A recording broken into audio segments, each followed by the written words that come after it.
What's going on, guys? Today I'm back with another H.A.T format replay review for you guys. If you're interested in sending in your H.A.T format replays, you can go down to the video description and find all the information on how to go about doing that. But anyways, I have another match for you today. We have Extra Power, who is going to be on Bujin, versus Sorith, who is going to be on sort of like a Tele-Dad type of deck, playing like all the Destiny hero stuff and the psychic stuff to kind of make a really cool deck.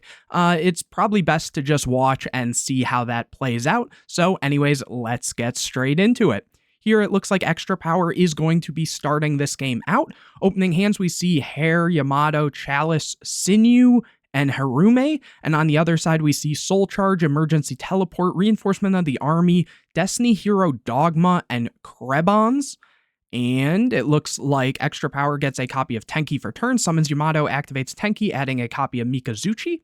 After that, it looks like they're just setting one and going to end phase, adding a Crane and discarding the copy of Hair over to Sorith, who gets a copy of Armageddon Knight. Here they are going to go for Rhoda, getting a copy of Greffer. After that, they're going to discard the Dogma to special summon the Greffer. Next, they're going to use Greffer by discarding the copy of Krebons to send a copy of Malicious. After that, they're going to normal summon the Armageddon Knight and send a copy of Plague Spreader. After that, they're going to go and activate a copy of Emergency Teleport to summon a Krebons from deck. And after that, it looks like they're going to banish a copy of Malicious to summon a Malicious from deck. So they're really kind of popping off here. Next, they're going to use the Plague Spreader, putting the Soul Charge back on top of the deck to special the Plague.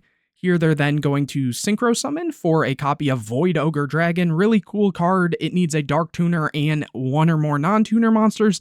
It says once per turn, when your opponent activates a spell or trap while you have no cards in your hand, quick effect, you can negate the activation, and if you do, destroy it. So really cool card. I know that there were like some Synchro Infernity decks back in the day that would play this card. After that, they're using the Malicious again, banishing it and summoning another Malicious from deck, and then Synchro Summoning into a copy of Beals. Next, they're overlaying the two 4s for a copy of Abyss Dweller, using the effect right away, and it looks like Hair is going to be chained to that, so Yamato is protected once. Here, the Beals is going to attack into the Yamato, and obviously saved by Hair. The Void Ogre is going to attack, and the Crane is going to come down, so Void Ogre gets destroyed.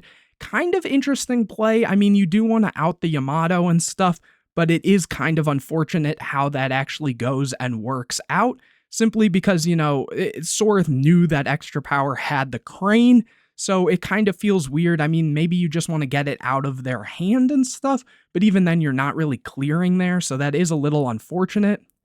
And it looks like they're just doing some math. And looks like they pass turn here. Extra Power gets another Tenki for turn, activates Tenki, adding another copy of Yamato, so maybe they're going to go for an Xyz play here, banishing the Crane for Harume. After that, they are going to overlay for Honor Arc and take the Beals here. Makes sense. After that, normal summon Yamato, go to battle phase, attack into the Dweller, and obviously the Dweller is going to be chained here. They say it's good, and then attack in with Yamato. Not looking good for Sorith here because they used up so much resources already. End phase, Yamato is going to add and send Turtle. Here, Sorith gets a copy of Upstart, activates Upstart, gets a Dogma. Maybe that's just game, honestly. They're going to stick it out. Okay, we'll see. You know, I guess if they saw a Soul Charge, but even then, the damage is already here. So, drawing a copy of Warning, summoning Mikazuchi, and going and attacking for game. So, here we are going to go into game number 2. Sorith will get to start this one out. Opening hands, we see Quillin, Duality, Hair, Tenki, Maxi. And on the other side, we see Soul Charge, Zephyros, Summoner Monk, Plague Spreader, and Rhoda. So not a bad hand, honestly, from either of the players. This Max C is going to come up, I'm certain of it, just because this deck, this Tele-Dad type deck, does want to special summon a lot. But here they will get to draw for turn, getting a copy of Dark Arm Dragon. That's pretty good. Let's see, they go Rhoda and add Greffer. And let's see what they do. Here they normal summon the copy of Greffer, use the effect, discarding the Plague Spreader to send a copy of Malicious. So they're kind of, oh, they're going for the Soul Charge here. Okay, but that is met with the Max C.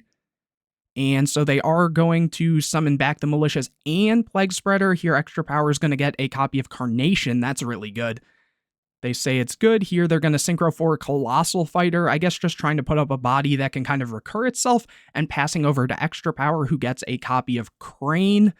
I wonder if that was the right play for them. I guess it was like very safe in a sense, but at the same time, I guess you want to get the Malicious out of deck just so that in case it were to work out and there was no max, you'd be able to put up a pretty sizable board, especially for Bujin having to kind of get through it, and you'd already have quite a lot of monsters on board, and you don't want to really be dead drawing Malicious. I don't know if they're on like the Destiny draws and stuff, though seeing that they were on Dogma and stuff, they might be on Trade-In, or maybe they would be on Destiny draw because of the Malicious and stuff being level 6. But anyways, back to this game here.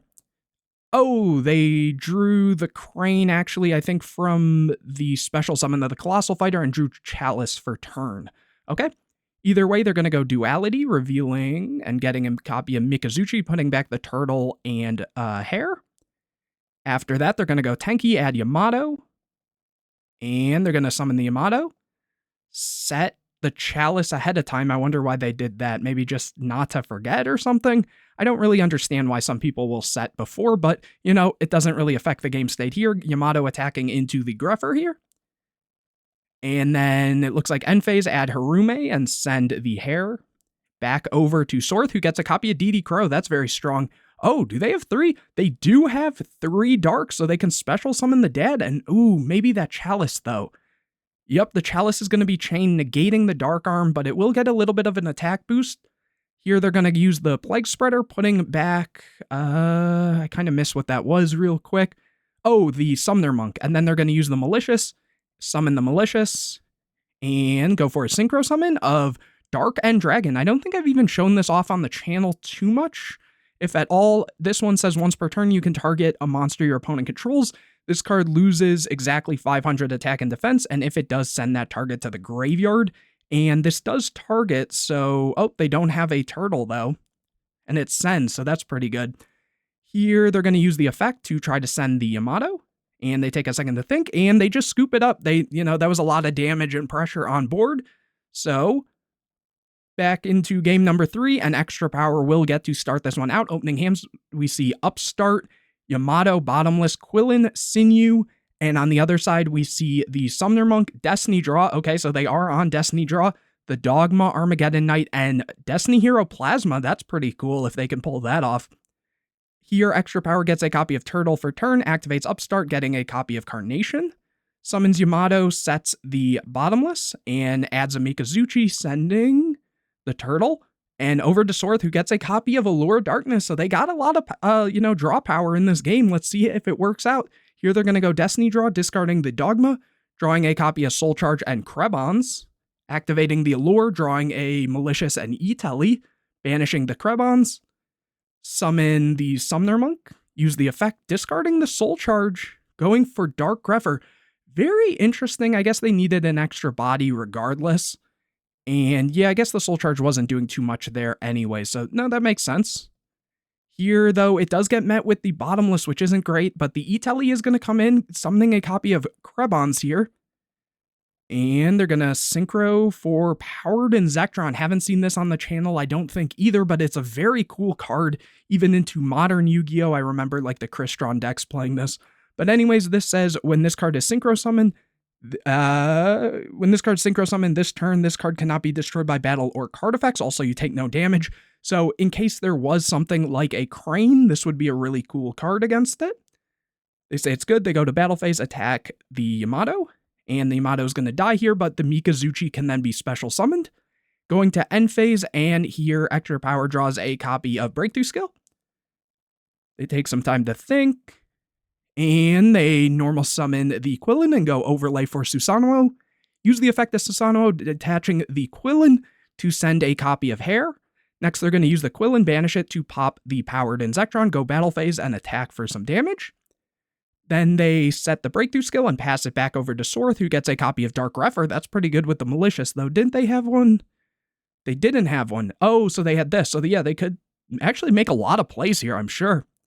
They are going to discard the Malicious to summon the copy of Dark Greffer. Next, they're going to normal summon Armageddon Knight. And that's going to be met with the Breakthrough Skill. So they honestly have a lot of plays. I don't know what ratios they're on, but at bare minimum, what I'm thinking they could almost do here is they could definitely summon the Malicious. They could overlay these for something like a Lavavel Train, and, you know, send something else. Or they could maybe even try to go for Plasma, but that would really lose kind of hard to a lot of things. But at the same time, if the Plasma resolves and can take the Susanoo, that would be good, but the Turtle's there for protection. No, they're in a very interesting situation. Let's see how they decide to play this one out. They are going to go for the Malicious. After that, they are... I don't know what they're doing here. Oh, they're going for the Plasma. Okay. So not even going to make any sort of Xyz or anything there. Just going to need 3 for this, because this card says, cannot be normal summon or set, must be special summoned from the hand by tributing 3 monsters. Negate the effects of face-up monsters while your opponent controls them, and then once per turn, you can target a monster your opponent controls, equip that target to this card, and it gains attack equal to half the original attack of the monster equipped, which is cool, but like I said, that Turtle in Graveyard, which they are going to use, back over to Extra Power, who's going to get a copy of Torrential Tribute, summon the Sinew, go to battle phase, attack with the Sinew, and let's see what they do. Main phase 2, use the Susanoo to send another Turtle, set the Torrential back over to Sorth, and that's just game, I think.